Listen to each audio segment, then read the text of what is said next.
Hello everyone and welcome to another casual review. Today I'm talking about The Last of Us Part 2 Remastered. This is my second time playing The Last of Us Part 2. The first time was on the PlayStation 4. It's been a while though, so I did forget a lot of the story beats in this one. That being said, there will be some minor spoilers with this casual review. Nothing major, but just a heads up, if you want to go in completely blind, I would recommend playing it first before you hear the casual review. Part 2 takes place a couple years after Part 1. Joel and Ellie are now well established with Joel's brother's town. It's quite obvious that Joel and Ellie have a lot of distance between them, and why that is revealed as you play through the game. You will be playing a lot of the game as Ellie, but you'll also be playing a lot of the game as a new character named Abby. For certain story reasons, Ellie and Abby really do not like each other to the point where they want to kill each other, and that actually is the main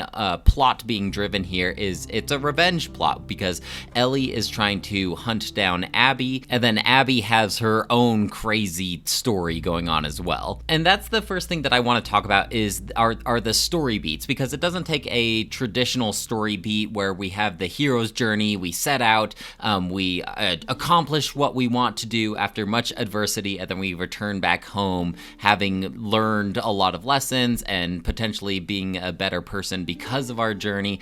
It doesn't really work like that in this game. In this game, you start out as Ellie and you play a good 10 hours as Ellie, and there's a lot of moments where you think that we've reached the final climax and then it's time to wind down, and then it takes a pivot and then you realize, oh, there's a lot more to go.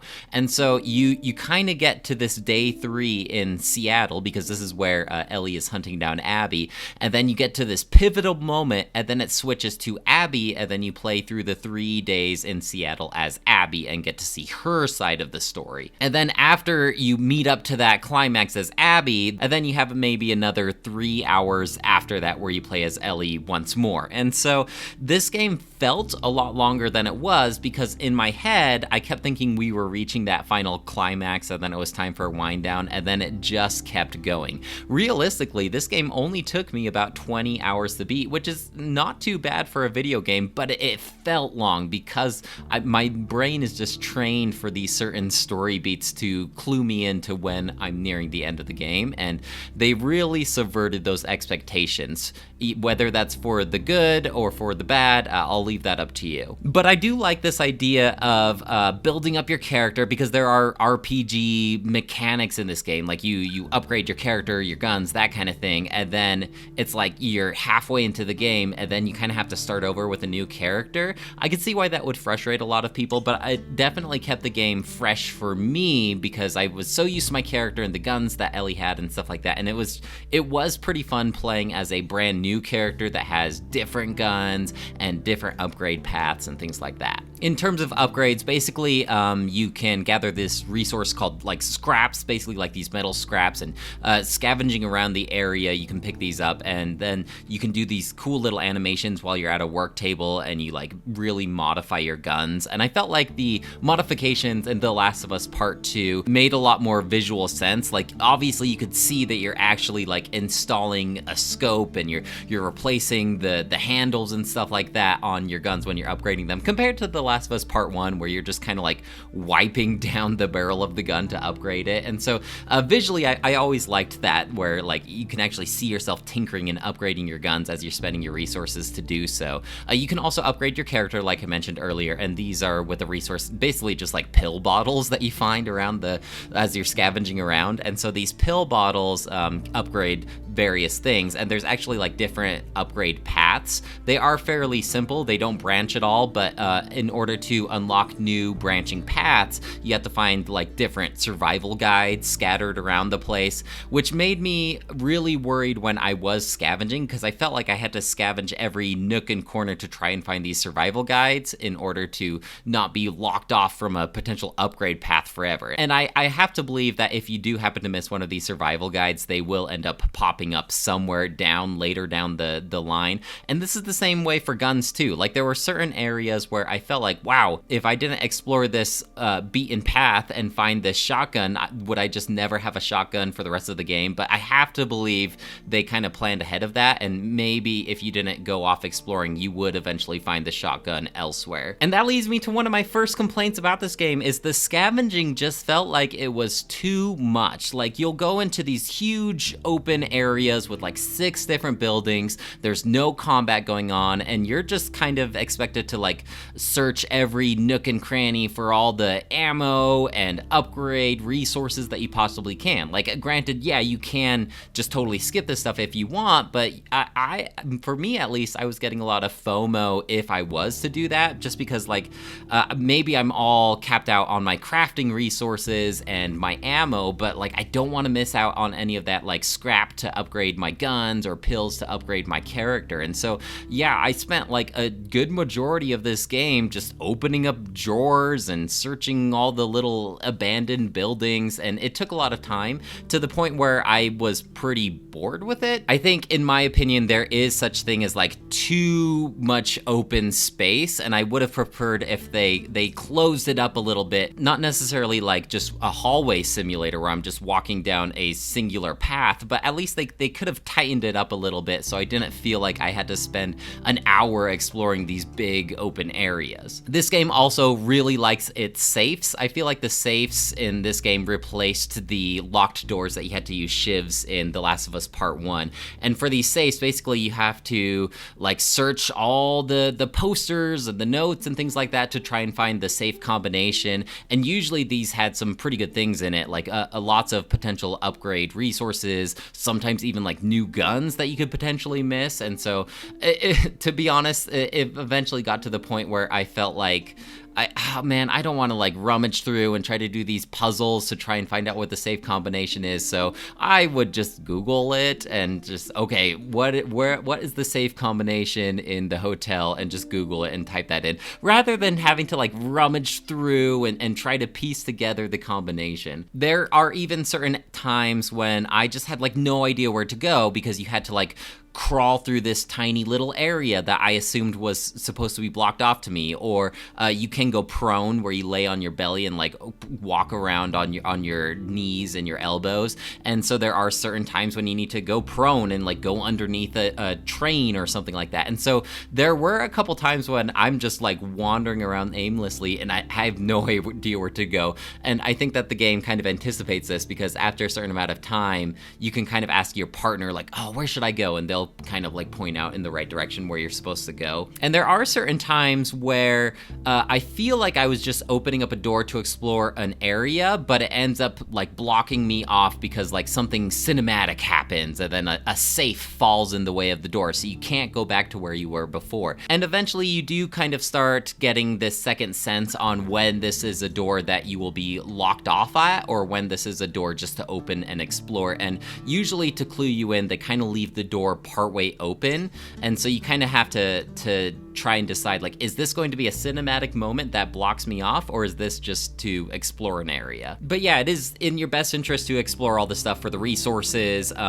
Ellie is collecting these trading cards for some kind of sci-fi that she likes, and then Abby is collecting the different quarters for all the different states. I don't think these do anything aside from achievements, but you do kind of get FOMO because it's something potential that you're missing out on. You're also going to be finding a ton of these like scraps of papers that have notes on what happened in the building, or just trying to like clue you into the area, what happened in this area.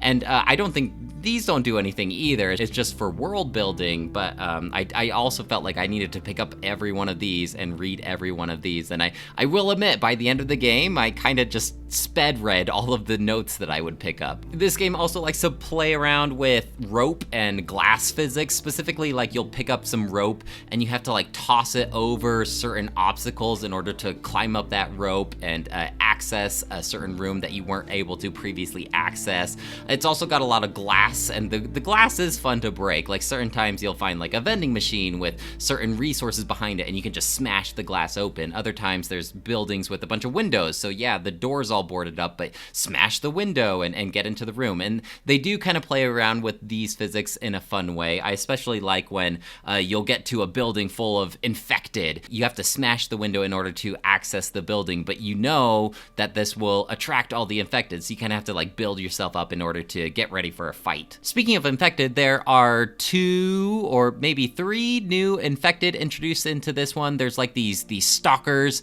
They're pretty creepy because in the first game, infected are pretty predictable and you can like always see where they are. These stalkers, I'm not sure if that's the actual name, but they kind of like spy on you and they'll like hide around corners and stuff like that and try to like sneak up on you, which is always creepy because you're so used to being the predator that it kind of sucks being the prey from actual infected. And then there are these like they're not quite bloaters, but they have a bunch of like gas fumes, and like when you kill them, they kind of do this kamikaze thing where it's a bunch of gas that you have to run away from. They look a lot scarier than they actually are, though. There's this whole other infected that I really want to talk about, but I think that might be breaching the major spoiler territory, so I'll let you discover that one on your own. I actually don't think that there are enough infected encounters in this game.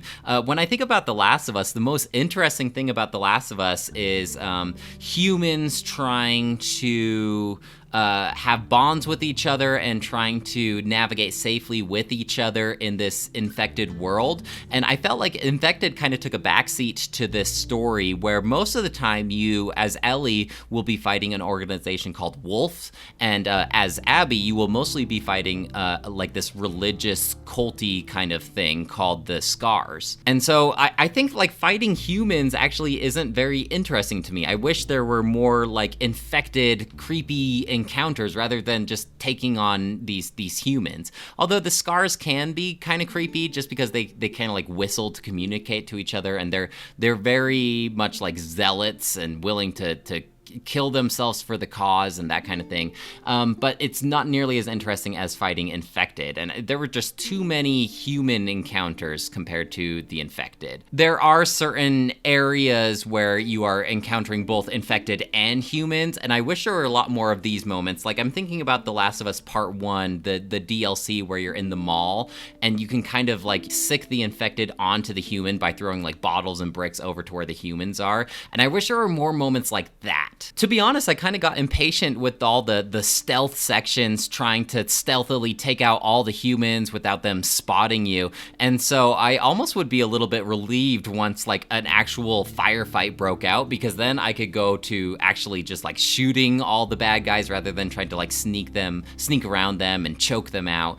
And so yeah, especially by the end of the game, like I wasn't doing any stealth. I was just going into every battle guns blazing. And yeah, it wasn't as elegant as it would have been if I played it completely stealthily, but I felt like the encounters were a lot quicker, not as intense, if that makes sense. In stealth mode, I'm super worried about being found and fired upon, but when I'm in a firefight, I'm knowing that I'm already being seen, and so there's not that danger of being caught sneaking around, if that makes any sense. And I felt like I still was able to get like a decent amount of ammo for my guns, and so yeah, sometimes I'm all out of shotgun shells or something like that, but I always had ammo for some other gun for these firefights. And when I was playing stealthily and just sneaking around choking all the guys out, I felt like I would encounter a ton of ammo that I couldn't pick up because I was already so full on ammo. That being said, there's nothing more satisfying than just landing a headshot using like a bow and arrow or a crossbow or a sniper rifle or something like that. Like that is the best feeling. One thing I am not a fan though, and I've complained about this in other games, is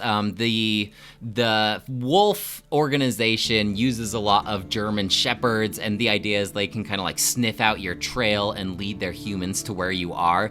And I am never a fan of herding dogs in games, and I understand like it's just a game, they're just pixels at the end of the day, but their whimpers and the ways that their humans scream out in terror as you kill their dog, like it is never a good feeling. And so I actually really wish that there was a setting or something where I could say like no dogs, but that might like severely affect the difficulty of the game. I don't care though. Like, give me an easy mode if I don't have to fight the dogs. If you're playing as Abby, who is part of the wolf organization, it is pretty cool having like a German Shepherd dog that will fight with you and like jump at enemies that are shooting at you. So I'm cool if they're on my side, but I'm not cool being on the enemy's side of dogs. It's a really gritty, bitter, sad game. Like, these characters are so set on revenge and killing each other that it's tough because you get to see both sides of their stories. You spend a good majority playing as Ellie and as Abby, and so occasionally you have to play as Abby trying to hurt Ellie, and you have to play as Ellie trying to hurt Abby. And so it's tough, it's gritty. You can really see both sides of the coin. I feel like this is quite the stark contrast compared to The Last of Us Part 1. Like, yeah, you're still in a zombie apocalypse, but there are those brighter notes of Joel and Ellie bonding, and you could see these beautiful moments between them as they really learn to rely on each other and protect each other. And I don't feel like there were nearly as many bright notes in The Last of Us Part 2 as there was in The Last of Us Part 1. They really cranked up the gore meter in this game, if I even thought that was possible, because like the amount of blood and gory moments that happen in this game, like, it can be quite grotesque. But it is also like so grotesque that you can't turn away, you know? Maybe that's its whole thing, where you're just like in the thick of it, the mud of it. I feel like in a lot of video games, when you kill the bad guys, it's like, okay, we killed them, let's move on our adventure. But in this game, they really tried to make like the deaths meaningful and make you feel guilty for the deaths. Oftentimes, like, if you kill somebody's partner, then they'll yell out their name. Oh no, Mike! How could he die? You know, and it makes it feel more human, like you're actually killing the humans and there are consequences to your actions. And I do feel like that's kind of the whole point of this story, is like, hey, there are consequences to killing people, and sometimes you just have to let certain feelings go instead of being dead set on revenge and killing your enemy. As dark and gritty as the plot may be, as far as the visuals go, this game is absolutely gorgeous, especially the remastered version on the PlayStation 5. It's insane. This is actually the first game that I played on a 4K TV. Yes, I finally got a 4K TV, and like, holy cow, this game is amazing looking. I tried out both the fidelity mode, where it prioritizes resolution, and the performance mode, which prioritizes FPS, and I do agree that 60 FPS is just so much of a game changer. Another fun little thing is I found little Easter eggs for Naughty Dog's previous games. Like, there's a couple titles that are puns on like Crash Bandicoot, and then you actually found like a precursor orb from Jak and Daxter, which is pretty fun. Nothing too game breaking, but it's kind of one of those situations where it's like, if you know, you know. But those Easter eggs are pretty much the only bright notes that you will find in this game. I think it's too early for me to tell if I like The Last of Us Part 1 or Part 2 better, but I do think that they are both just amazing video games. Although there are some low points in both of them, both in the actual gameplay and the stories, I just think that they are both just 5 out of 5 games. And if I was to show off what video game storytelling and world building could be, these two games would probably be the first ones that I show to somebody. Well guys, that's it for me. Let me know if you have any questions or comments about The Last of Us Part 2 Remastered, and I'd love to hear what you have to say. Otherwise, I'll talk to you later. Bye!